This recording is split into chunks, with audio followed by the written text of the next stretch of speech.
Comments లో చాలా మంది అడిగారు ఏంటక్క పసుపు తాడు వేసుకుంటున్నారు అని చెప్పి. ఇంకొంతమంది అర్థం కాక ఏంట రెడ్ దారం అని కూడా కామెంట్ పెడుతున్నారు. సో నేను అది తాళి పెరికింది అనమాట. సో అందుకని కొన్ని రోజులు అది వేసుకుంటున్నాను. ఈ చెరువు చూడండి ఎంత అందంగా ఉందో, చూస్తుంటే మాత్రం ఆకులతోటి మధ్య మధ్యలో తామర పూలు భలే అందంగా కనిపిస్తుంది.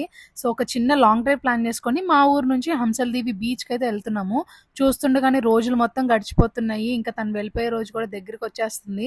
సో లీవ్ అయితే కంప్లీట్ అయిపోతుంది. మళ్ళీ ఇంకా ఫ్యూ డేస్ లో తను తిరిగి రిటర్న్ జమ్మూ అండ్ కాశ్మీర్ వెళ్ళిపోతున్నారు. నాకున్న తక్కువ టైంలోనే రోజులు చాలా క్వాలిటీగా స్పెండ్ చేయాలని ట్రై చేస్తాము. బట్ చుట్టూ పరిస్థితులు మాత్రం మనకు అనుకూలంగా అస్సలు ఉండవు. యాజ్ ఏ కపుల్ గా ఈ లాంగ్ డిస్టెన్స్ అనేది మా ఇద్దరికి ఎఫెక్ట్ అవుతుంది కానీ చుట్టూ ఎంత మంది ఉన్నా సరే వాళ్ళకి ఏమీ అనిపించదు. ఇదేంటి అక్క ఇలా అంటుంది అని వినడానికి కష్టంగా ఉన్న ప్రాక్టికల్ గా మాత్రం అదే నిజం. ఇంకా మిగిలిన ఏ రిలేషన్ అయినా చూసి మాట వరుసకి అయ్యో అంటారే గానీ నొప్పి మాత్రం మనకే తెలుస్తుంది. కృష్ణా నది వెళ్లి సముద్రంలో కలిసే చోటు ఈ హంసలదీవి. కానీ ఆ ప్లేస్ కి మాత్రం ఎవరిని వెళ్ళనివ్వట్లేదు. ఇంకా అక్కడే ఒడ్డును కూర్చొని కాసేపు టైం స్పెండ్ చేసాము. సబ్స్క్రైబ్ అబ్బా.